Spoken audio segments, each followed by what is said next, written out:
আসসালামু আলাইকুম everyone, welcome to SK cooking recipe. আজকে আমি আপনাদের সাথে খুব সহজ পদ্ধতিতে একটা ফুল পিঠা রেসিপি শেয়ার করব। কোনো রকম ঝামেলা ছাড়াই সহজ উপায়ে তৈরি করা যাবে।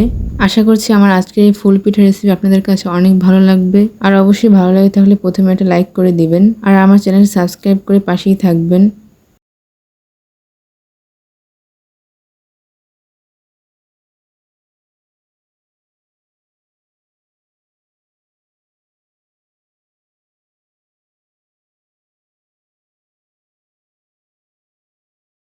এবার আমি চলে যাচ্ছি মূল রেসিপিতে।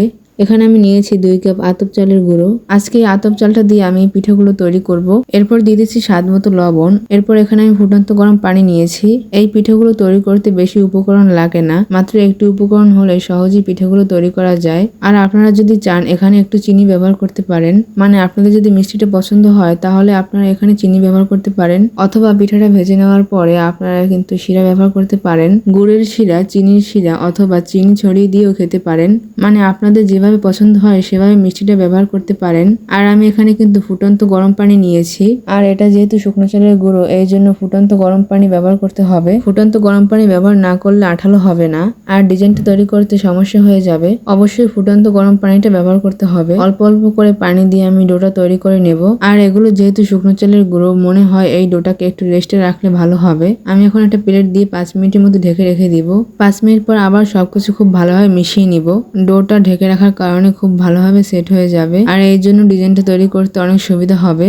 তবে একটু সময় নিয়ে কিন্তু খুব ভালোভাবে মথে নিতে হবে। আর যদি খুব ভালোভাবে মথে না নেন সেক্ষেত্রে কিন্তু পিঠাগুলো যখন তেলে ভাজবেন তখন কিন্তু ফুলবে কিন্তু শক্ত হয়ে যাবে, মানে খেতে অতটাও ভালো লাগবে না। আর শক্ত পিঠা খেতে কিন্তু অতটাও ভালো লাগে না। আর আপনারা যদি ভালোভাবে ডোটা তৈরি করেন সেক্ষেত্রে পিঠাগুলো দেখবেন তেলে দেওয়ার সাথে সাথে ফুলে উঠবে ও মুখে দিলেই মিলিয়ে যাবে। পিঠাটা তৈরি করতে গেলে কিন্তু এই পদ্ধতিটা আপনারা ব্যবহার করবেন, দেখবেন আপনার পিঠাও কিন্তু ফুলে ডাবল হয়ে যাবে এবং মুখে দিলেই মিলিয়ে যাবে। তখন আর চিনির শিরা, গুড়ের শিরা কিন্তু কিছুই প্রয়োজন হবে না। তখন পিঠাটা মুখে দেওয়ার সাথে সাথে অন্যরকম একটা স্বাদ চলে আসবে। এখন আমি একটি বাটিতে অল্প একটু ডো উঠিয়ে নিয়েছি, এর ভিতরে আমি দিয়ে দিয়েছি ইয়েলো ফুড কালার। এখন সবকিছু খুব ভালোভাবে মিশিয়ে নিব। খুব ভালোভাবে মিশিয়ে নেওয়া হয়ে গেছে। আমি এখন একটি পাইপিং ব্যাগের ভিতর নিয়ে নিচ্ছি। আপনারা চাইলে এই পিঠাগুলো সিরিঞ্জ দিয়েও তৈরি করে নিতে পারবেন।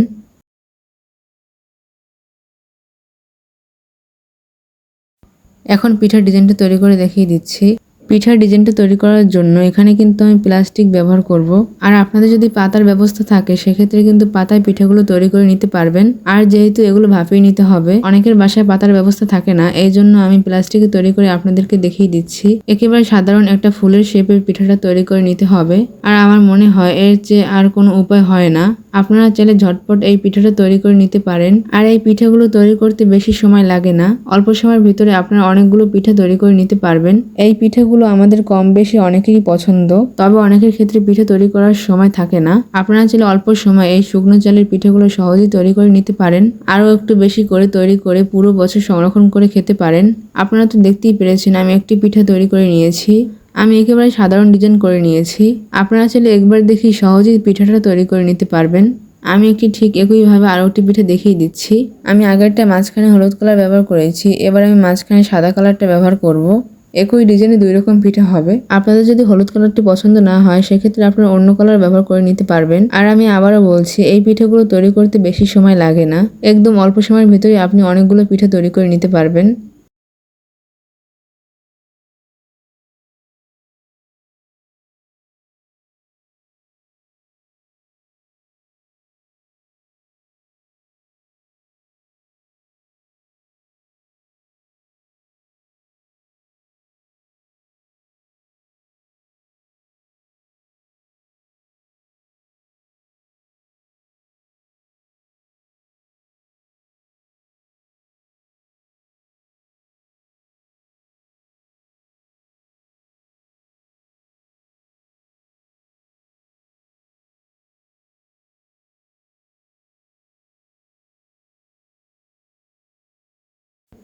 আমি আপনাদের অলরেডি 2টি পিঠা তৈরি করে দেখিয়ে দিলাম।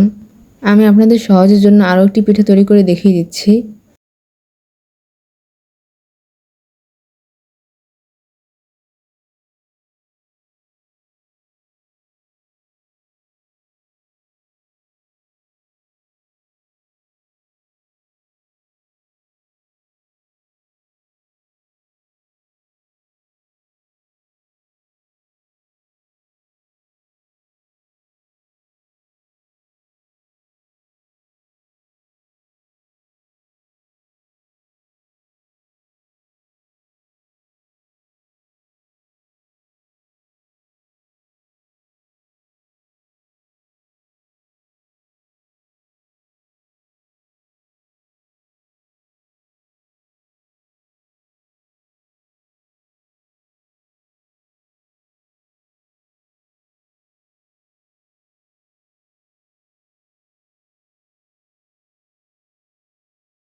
আপনারা তো দেখতেই পাচ্ছেন ঠিক একই রকমভাবে আমি পিঠেগুলো তৈরি করে নিয়েছি।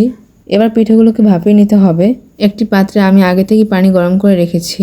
এখন আমি পিঠেগুলো দিয়ে দিব। তবে পিঠেগুলো ভাপিয়ে নিতে বেশি সময় লাগবে না, 30 সেকেন্ডের মতো ভাপিয়ে নিলেই হয়ে যাবে। পিঠেগুলো আমি প্রায় 30 সেকেন্ডের মতো ভাপিয়ে নিলাম। আপনারা তো দেখতেই পাচ্ছেন আমি এখন পিঠেগুলো উঠিয়ে নিব। একইভাবে আমি আরেকবার ভাপিয়ে দেখিয়ে দিচ্ছি। আমি কিন্তু আপনাদেরকে 2বার ভাপিয়ে দেখিয়ে দিলাম, আরও এখনও কিন্তু অনেকগুলো পিঠে ভাপিয়ে নেওয়া বাকি আছে। এখন যে কয়েকটা হয়েছে আমি আপনাদেরকে সেগুলো একটু দেখিয়ে দিচ্ছি। আর এই প্লাস্টিক থেকে তুলতে কিন্তু কোনো সমস্যা হয় না, খুব ইজিভাবে কিন্তু উঠে আসে। তবে হালকা একটু তেল মেখে নিতে হবে। তবে আপনারা যদি পাতা ব্যবহার করেন তবে সেক্ষেত্রেও সামান্য পরিমাণে একটু তেল দিতে হবে, অথবা প্লাস্টিক ব্যবহার করলেও তেল দিতে হবে। আর এগুলো এখন রোদে শুকাতে হবে। তবে আপনাদের যদি রোদের ব্যবস্থা না থাকে সেক্ষেত্রে চিন্তার কোনো কারণ নেই, হালকা আলো বাতাসের মধ্যে রাখলেও পিঠেগুলো শুকিয়ে যাবে, অথবা ফ্যানের নিচেও আপনারা শুকাতে পারেন। আর যদি রোদের ব্যবস্থা থাকে তাহলে কিন্তু খুব ভালো। এই পিঠেগুলো রোদে শুকাতে কিন্তু সময় লাগবে না, 1 থেকে 2 ঘন্টার মতো হলেই শুকিয়ে যাবে। আর এই পিঠেগুলো কিন্তু অনেক হালকা। আর এই পিঠেগুলো আমি এখন রোদে শুকিয়ে নিব। এখন আমার এই পিঠেগুলো রোদে শুকিয়ে নেওয়া হয়ে গেছে। এখন একটু আপনাদেরকে দেখিয়ে দিচ্ছি। আর আপনারা দেখতেই পাচ্ছেন এই পিঠেগুলো কিন্তু খুব ভালোভাবে শুকিয়ে গেছে, দেখতেও ভীষণ সুন্দর হয়েছে। এভাবে আপনারা দীর্ঘদিন পর্যন্ত সংরক্ষণ করে রাখতে পারবেন। আর যখন খেতে ইচ্ছে করবে তখন শুধু তেলে ভেজে আপনারা খেতে পারবেন। আর শিরা পছন্দ করলে যে কোনো শিরা, মানে আপনাদের পছন্দ মতো শিরাটা ব্যবহার করতে পারবেন, অথবা শুধু খেতে পারবেন।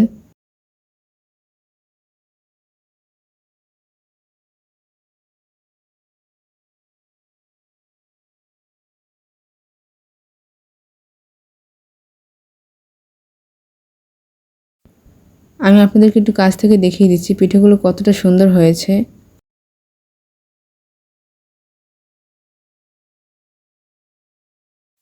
এখন আমি এই পিঠেগুলো সংরক্ষণ করে রেখে দিব। এর জন্য একটি বক্সের ভিতরে আমি পিঠেগুলো রেখে দিচ্ছি।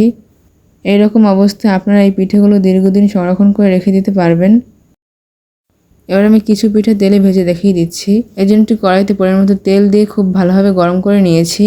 আর এই পিঠেগুলো হালকা আঁচে ভেজে নিতে হবে। বেশি আঁচে ভাজতে গেলে পিঠার কালারটা কিন্তু পুরোপুরি নষ্ট হয়ে যেতে পারে। লালচে হয়ে গেলে পিঠাটা অতটা খেতে ভালো লাগবে না। আর অথবা দেখেই বুঝতে পেরেছেন পিঠাটা ভেজে নেওয়ার পরে দেখতে কিন্তু ভীষণ সুন্দর হয়। ঠিক একইভাবে আমি কয়েকটা পিঠা আপনাদেরকে ভেজে দেখিয়ে দিচ্ছি। আপনারা তো দেখতেই পাচ্ছেন পিঠেগুলো তেলে দেওয়ার সাথে সাথে ফুলে ডাবল হয়ে যায়। আর আমি আবারও বলছি এই পিঠেগুলো কিন্তু অনেক হালকা, তাই শুকোতে সমস্যা হবে না। খুবই অল্প সময়ে আপনারা এই পিঠেগুলো শুকিয়ে নিতে পারবেন।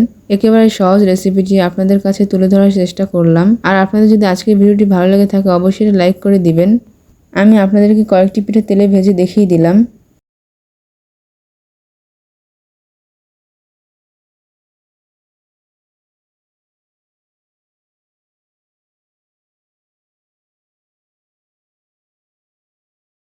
আর ঠিক একইভাবে কয়েকটা ভাজা হয়ে গেছে।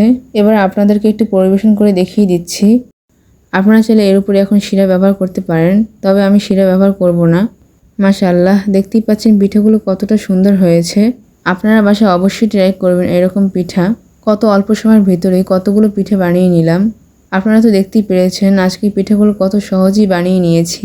তাহলে আজকে আমার এত সহজ রেসিপি আপনাদের কাছে কেমন লাগলো অবশ্যই আমাকে কমেন্টে জানাতে ভুলবেন না। আর একটা লাইক করে সাবস্ক্রাইব করে পাশেই থাকবেন। এখন আপনাদেরকে একটু হাতে নিয়ে দেখিয়ে দিচ্ছি পিঠেগুলো কতটা সুন্দর হয়েছে। এখন আমি পিঠাটা একটু ভেঙে দেখিয়ে দিচ্ছি কতটা মুচমুচে হয়েছে। তাহলে আজকে এই পর্যন্তই। সবাই ভালো থাকবেন, সুস্থ থাকবেন। আল্লাহ হাফেজ।